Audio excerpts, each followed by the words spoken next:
First of all, good afternoon. My name is Manoj. I study in plus 2 A class and I am member of Group E. So today I want to tell you a thought. So I hope that now listen carefully. जैसा कि हमारे sir mister Anil sir ने ही हमें बताया था, एक thought था जो मुझे अभी तक याद है कि पढ़ना हमारा मकसद नहीं है, पढ़ना हमारा मकसद नहीं है, हमें मकसद के लिए पढ़ना है। Thank you. Thank you Manoj ने हमें बहुत ही अच्छा थॉट सुनाया जो कि अनिल सर द्वारा बताया गया था। अनिल सर ने यह थॉट बहुत ही अच्छा बताया है कि हमें मकसद के लिए पढ़ना है, पढ़ना हमारा मकसद नहीं है, हमें सभी बच्चों ने पढ़ना चाहिए मकसद के लिए। अब मैं तनिष को बुलाना चाहूंगी, आशा है कि मंच पे आए और वो अपने विचार साझा करें। My name is Tanish from plus 2B class. मैं आज ज्यादा कुछ तो कहना नहीं चाहता। सत्येंद्रपाल जी सर का धन्यवाद करना चाहता हूँ कि हमें NSS कैंप में ज्वाइन करा। Thank you Tanish. अब मैं करण को बुलाना चाहूंगी।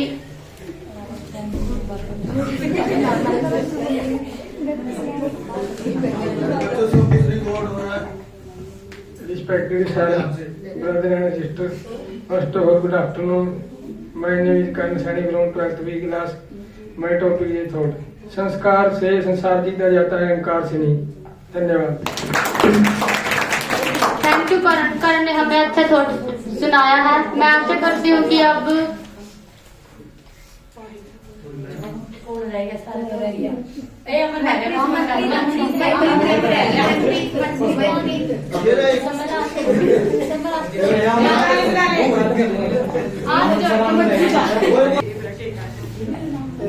मेरा नाम अमन है और मैं 12वीं कक्षा का छात्र हूँ और मैं B सेक्शन में पढ़ता हूँ। मैं आपको कहना चाहता हूँ कि अगर लक्ष्य को पाना है तो परीक्षण करना पड़ेगा। धन्यवाद।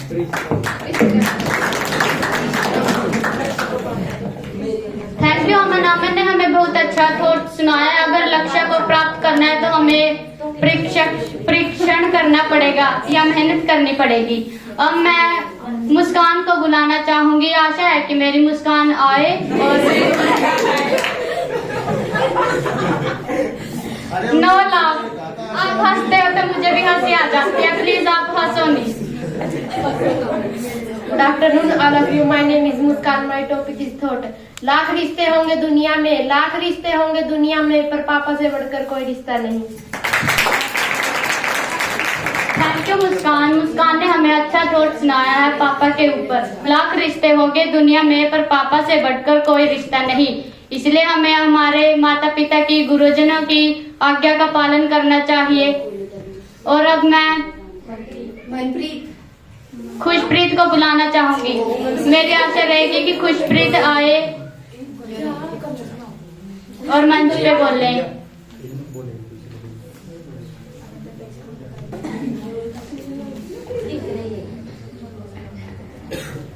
मेरा नाम खुशप्रीत है, मैं प्लस 2 क्लास की छात्र हूँ। मैं बस यही कहना चाहूंगी, अनुशासन में रहे। एनएसएस में भी हमें यही बातें सिखाई जाती हैं कि हमें अनुशासन से ही कार्य करना चाहिए, अनुशासन में रहकर ही सभी कार्य को खत्म करना चाहिए, मन से कार्य करना चाहिए। और अब मैं किसी भाई या बहन को बुलाना चाहूंगी, आशा है कि मेरी वो आए और मंच पे बोले।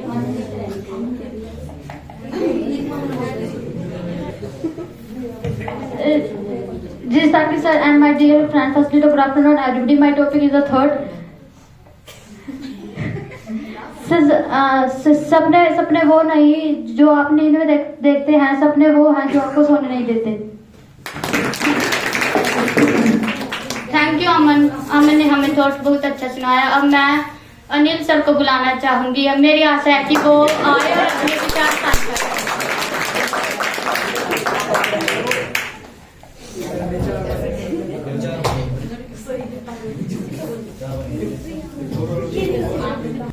जो यहाँ पे व्यक्ति नाच चढ़ाते हैं वो नाच खाए।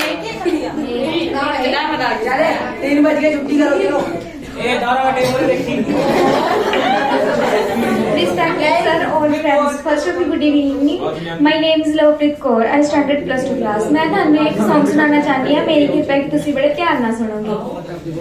ਅਣਜੰਮੀ ਧੀ ਮਾਂ ਨੂੰ ਲਿਖਦੀ ਸੁਣਿਓ ਕੀ ਮਾਂ ਨੂੰ ਲਿਖਦੀ। ਅਣਜੰਮੀ ਧੀ ਮਾਂ ਨੂੰ ਲਿਖਦੀ ਸੁਣਿਓ ਕੀ ਮਾਂ ਨੂੰ ਲਿਖਦੀ। किते पढ़ के ना तू समझी माए चिट्ठी फर्जी है हाय जन्म लैण लई भेजी मां तेरी धी ने अर्जी है मंजूर करिया ना करिया तेरी मर्जी है अणे जमी धी दी अर्जी है सुननिया नी चीखा मां जद मैनू मारनगे हाँ मां मैनू मारनगे तेथों वख करन लई मैनू चिरन फाड़नगे हाँ मां चिरन फाड़नगे कैंचियां दे नाल कटणगे कैंचियां दे नाल कटणगे जिवें कटदा दर्जी है हाय जन्म लैण लई भेजी मां तेरी धी ने अर्जी है मंजूर करिया ना करिया तेरी मर्जी है अणे जमी धी दी अर्जी है। Thank you. Thank you Lovepreet ने हमें बहुत ही अच्छा सॉन्ग सुनाया अणजमी थी। मैं अब अनिल सर को बुलाना चाहूंगी। मेरी आशा है कि वो आए और अपने विचार साझा करें। अरे कल भी बोल किया था मैंने आपको। सही बात है। तो मैं आज देखो टाइम बहुत ज्यादा होता जा रहा था। हाँ जी आप बोलो। 10 मिनट बस जी। 10 तो बहुत ज्यादा हो जाएगी। 2 मिनट की सत्संग हो जाएगा मेरा। कोई बात नहीं, कई बार सहना में पड़ता है, सहना में पड़ता है कई बार। तो मैं आज आपको जो ये इधर पीछे सर थोड़ा वाजिन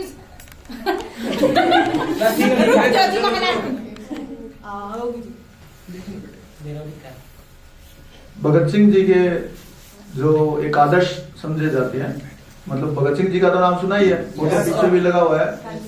हमारी बाइक कारें और कोई दुकानों पर भी ऐसे जो शीशे लगे जाते हैं उसके ऊपर लगा रहता है। लेकिन वो किन को फॉलो करते थे, यानी कि किन की विचारधारा को अपनी विचारधारा समझते थे, यानी कि उन्होंने विश्व में बहुत सारे लोगों को पढ़ा होगा, अंदाजा करें बहुत सारे लोगों को पढ़ा होगा उन्होंने। तो उन्होंने कुछ गिने चुने लोगों को अपना आदर्श समझा है। आदर्श किसे कहते हैं? जिसको हम फॉलो करना चाहते हैं, जो हमें लगे कि इसमें कुछ है, उसकी विचारधारा को हम जब अपना से समझने लग जाते हैं, उसको हम अपने लाइफ में उतारने की कोशिश करते हैं, तो उसे आदर्श कहते हैं। इंग्लिश में आदर्श को आइडियल कहते हैं। तो उनमें से और भी होंगे बहुत सारे उनके आदर्श, लेकिन उनमें से कार्ल मार्क्स का नाम आता है। सुना है कभी कार्ल मार्क्स का नाम? जो पॉलिटिकल साइंस पढ़ते हैं उनको तो पता होगा, इकोनॉमिक्स में भी नाम आता उनका, बहुत बड़े इकोनॉमिस्ट रहे हैं, पॉलिटिशियन रहे हैं। तो उनके सिर्फ मैं विचार ही बताऊंगा, जैसे कल भी मैंने जो कोशिश की थी विचार ही बताने में ज्यादा मेरा इंटरेस्ट रहता है कि उन्होंने 2 विचार दिए हैं अपनी लाइफ में, वो दोनों समझने के हैं। भगत सिंह जी के छोटा से बुक है, मतलब बुक का मतलब वो लेख बोलते हैं उसको, छोटा आर्टिकल, मैं नास्तिक क्यों हूं। कभी पढ़ने का मौका मिले तो मिल भी जाता है, मोबाइल पर भी आजकल उपलब्ध है सब कुछ, उसकी टेक्स्ट मिल जाएगी मतलब। तो उन्होंने उनसे कार्ल मार्क्स जी से प्रेरणा लेते हुए ये लेख लिखा था, उनके विचार समझे उन्होंने, पढ़े। तो कार्ल मार्क्स जी ने जो 2 विचार दिए थे वो बताना चाह रहा था मैं आपको, दोनों को समझने की कोशिश करना, क्योंकि ये मामला जो है जो मैं बता रहा हूँ वो इंटरनेशनल लेवल का मामला है। हम भगत सिंह जी को नेशनल हीरो भी समझ सकते हैं और उनको एक भारत देश की सीमा से न बांध कर एक विश्व स्तरीय विचारक भी समझ सकते हैं, क्योंकि हम उनको एक इंडिया की सीमा में बांध कर हमारा है, इंडिया से है, और कोई उनके व्यूज एक्सेप्ट नहीं कर सकता। शायद ऐसा नहीं करना चाहिए, हमें उनको फ्री कर देना चाहिए कि वो किसी को भी अच्छा लगे वो उनको एक्सेप्ट कर सकता है। जैसे कि भगत सिंह जी ने कार्ल मार्क्स जी को एक्सेप्ट किया, वो इंडियन भी नहीं थे। ठीक है, मेरी बात समझ में आ रही है आप सबको? फ्री कर दें? हाँ जी 5 मिनट और बोले। ठीक है, 5 मिनट तो हो गए बेस बनाने में। अभी मैं जो बात है वो बता रहा हूं कि कार्ल मार्क्स जी ने जो 2 विचार दिए, वो उनमें से पहला विचार ये है कि धर्म जो है वो आम जनता के लिए अफीम के समान है। पूरी विश्व की जनता के लिए बताया था उन्होंने, भारत की जनता के लिए नहीं, सिर्फ पूरे विश्व की जनता के लिए। और इसको इंग्लिश में बोला था उन्होंने, religion is the opium to the message. Message का मतलब होता है आम जनता, ओपियम होता है एक नशा, अफीम कह लीजिए। तो ये जो रिलीजन है इसमें उलझे हुए हैं लोग, आपस में लड़ रहे हैं, देश के बंटवारे हो रहे हैं। भारत का भी बंटवारा हुआ ना इसके नाम पर, भारत और पाकिस्तान। जिस पाकिस्तान में खुद भगत सिंह जी का जन्म हुआ, आज के पाकिस्तान में, जिसमें गुरु नानक जी का जन्म हुआ, ऐसी और सर छोटूराम जी की कार्य सतली भी रही है लाहौर, वो आज किस में चली गई है? पाकिस्तान में चली गई है। हमारे बड़े बुजुर्गों से, पूर्वजों से जुड़ी हुई है वो। तो इस तरह से टुकड़े होते हैं धर्म के नाम पर, आपस में नफरतें होती हैं। इस देश वाले उस देश वालों से नफरत करना सिखाते हैं, और उस देश वाले इस देश वालों से नफरत करना सिखाते हैं। दोनों ही सिखा रहे हैं। उन दोनों जो सिखा रहे हैं उनसे बचने की जो विचारधारा, ये भगत सिंह जी ने कार्ल मार्क्स जी से ली थी कि भी धर्म के नाम पर आपस में लड़ना जो है ये गलत है, ये हमें उलझा रखा है हमने इनमें।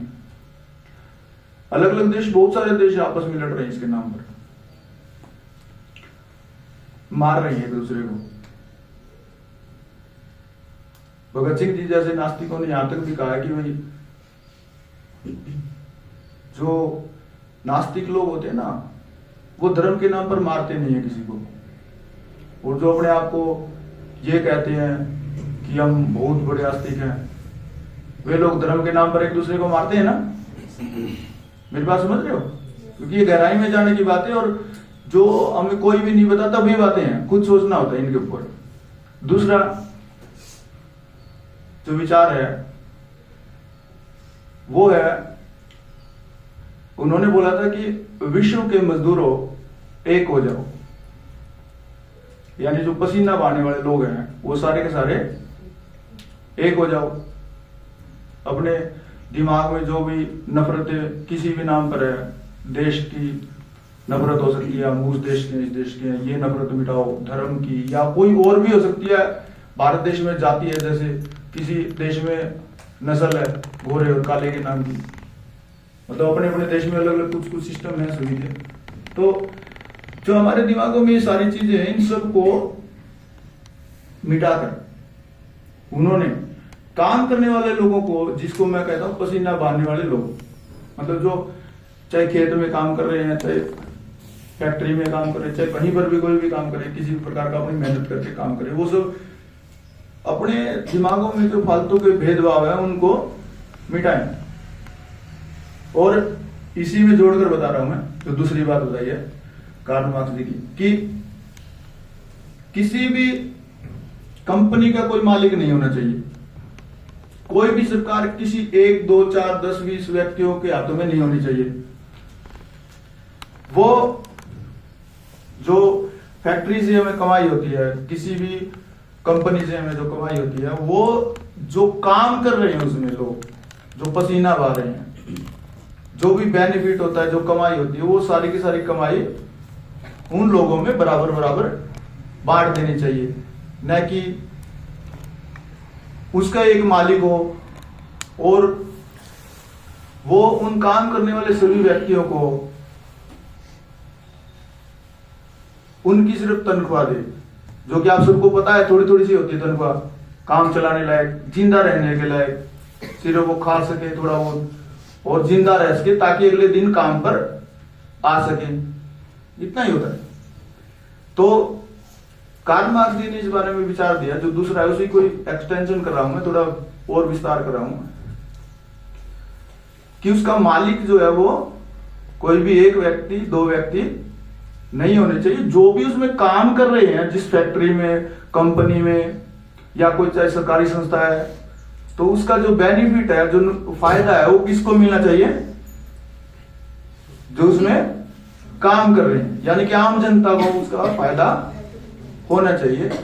तो ऐसे विचारों से ओतप्रोत जो कार्ल मार्क्स जी थे, उनको उनकी बुक भी है दास कैपिटल। तो उन कार्ल मार्क्स जी को अपना आदर्श कौन समझते थे? भगत सिंह जी समझते थे। हम भगत सिंह जी को घसीट पसीट के इंडिया में ही रख सकते हैं कि भाई हमारा है, किसी और को नहीं देंगे, मेरा है, ऐसा सोच सकते हैं। और उनको हम फ्री भी कर सकते हैं कि जिन्होंने भी उनके विचार लेने ले लो। जैसे भगत सिंह जी ने अपना दिमाग फ्री किया और कार्ल मार्क्स जी से विचार लिए, तो हमने भी उनको फ्री कर देना चाहिए ना? यस, करेंगे हम फ्री? मुझे तो लगता नहीं। चलो कोशिश करेंगे, ठीक है? तो मैं बस इतना ही कहना चाहता हूँ। Thank you. Thank you Anil sir. Anil sir ने हमें बहुत अच्छी बातें सुनाई है। अब मैं यहाँ से विदा लेती हूँ। मैं मंच पे यहाँ सतेंद्र पाल सर जी को बुलाना चाहूंगी। मेरी आशा है कि वो आए और अपने विचार साझा करें।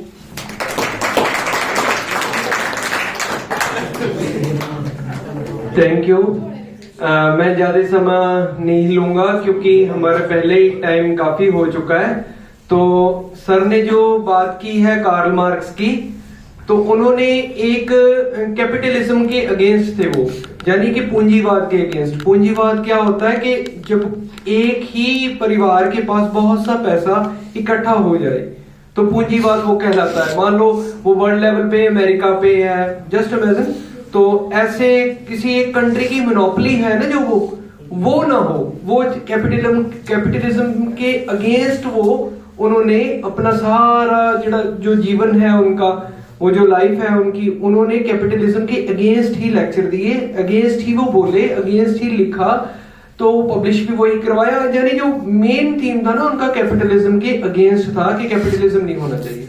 लेकिन अब जैसे हम 21st सेंचुरी में रह रहे हैं तो यहाँ कैपिटलिज्म ही है। अब we are living in 21st century as well as in capitalism. तो कैपिटलिज्म का इतना वो हो गया है कि पूरा दबदबा हो गया है। उसने क्या करना, कैपिटलिज्म ने, बहुत संक्षेप बात एक ही करेंगे हम, उसने क्या करना, उसने लोगों को जुड़ने नहीं देना। जैसे सर ने बात की है ना कि लोगों को डिवाइड करके रखना है। हम गांव में भी देखते हैं कि वो कभी कभी जात के नाम पे वो डिवाइड कर दिया, किसी को धर्म के नाम पे डिवाइड कर दिया, किसी को अमीर गरीब के नाम पे डिवाइड कर दिया, किसी को किसी और तरह से डिवाइड कर दिया। क्योंकि अगर लोग एक हो जाएंगे, सभी एक हो जाएंगे, तो वो जो कैपिटलिज्म है उसको बहुत हानि पहुंचेगी, वो कैपिटलिज्म रहेगा नहीं। तो उन्होंने ये कैपिटलिज्म का यही फंडा है कि वो इंडिविजुअल कर दो। जैसे अब आप देखते हो कि आप हर एक बच्चे को, हर एक विद्यार्थी को ये कहा गया कि आप टैब ले लो, टैब वो उन्होंने अनलॉक करवाए और इंडिविजुअल हो गए। उस पर आप इंडिविजुअली अपने अपने स्टेटस डालते हो, अपनी अपनी लाइकिंग देखते हो, डिसलाइकिंग भी उसी में है कि क्या आपको पसंद नहीं है वो छोड़ देते हो, जो लाइकिंग है वो भी है। तो ये सारी चीजें हर बंदे को इंडिविजुअल कर दे कि आपने सोसाइटी से कुछ नहीं लेना, आप अकेले रहो। लेकिन हमारा जो थीम है, जैसे हमने कल भी जिक्र किया था इस बात का कि नॉट मी बट यू, हमसे पहले समाज है। हमारी समाज को कंट्रीब्यूशन होनी चाहिए कि हमने समाज को क्या दिया। समाज ने तो हमें बहुत कुछ दे दिया, ठीक है, विज्ञान ने हमें बहुत कुछ दे दिया, लेकिन हम समाज को किस रूप में क्या दे सकते हैं? अपनी क्षमता की ओर, अपनी समर्था से हम भी समाज को कंट्रीब्यूट करें। तो इन्हीं शब्दों के साथ आप सबका थैंक यू, और आज जो मैडम आए उनका भी थैंक यू, और हमारे सर अनिल सर का स्पेशली थैंक यू, जिन्होंने मतलब कार्यक्रम को एक जो है, जो डेकोरम होता है उसको उसी हिसाब से चलने दिया। Thank you so much.